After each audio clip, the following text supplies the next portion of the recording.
तर कसं आहे पब्लिक, चलो काय विषय नव्हता. उठलो सकाळी 8 वाजता, फसलेस म्हणजे चला म्हणलं आता. आणि आपल्या मागे काम असते, उठलं की घराचं काम चालू होतं आपल्या रेनोव्हेशनचं. हे आपण टाकली फडशी, न्यू टाकलेली आहे. हे आमच्यामध्ये हॉलमध्ये एकच खिडे आहे, ही फडशी आहे फिक्समध्ये. आणि किचनची आहे जी थोडी वेगळी आहे. किचन उठल्या सकाळी एकदा चक्कर असते आपली किचन, कारण आज ह्याच्यात फडशी बसवायची होती, ते आज बसवणार होते. चला म्हणलं काय आईकडं राहायचं काम चालू होतं. धुलं तोंड पेन, चहा बी प्याला. चला म्हणलं आता आपल्या कामाला. उठलो, घेतलो पाणी मारायला, कारण पाणी मारायचं होतं आपल्याला. कारण सकाळीच पाणी मारलं म्हणजे इळभरचं टेन्शन जाते आपल्या मागचं.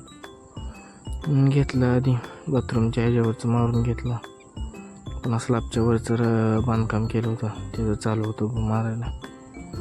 बांधकामाचं पाणी बिणी मारून तेवढ्यात आईनं माझं उरकून बसलं होतं. चला म्हणलं केली आंघोळ बिंघोळ. तिथून आंघोळ करून डायरेक्ट गेलो कॉलेजला, कारण आज जायचं होतं आपल्या कॉलेजला. 2 दिवस झालं बुडलं होतं म्हणून निघाला कॉलेजला. चला म्हणलं आता काय कॉलेज पुन्हा हे होतं आहे म्हणलं. चला आला कॉलेजला, कॉलेज केलं. थोडं घरी हे होता म्हणून थोडं सामान होतं घरचं, घेतलं. चला म्हणलं घरी. बाय मित्रांनो, भेटू आपण नेक्स्ट ब्लॉग.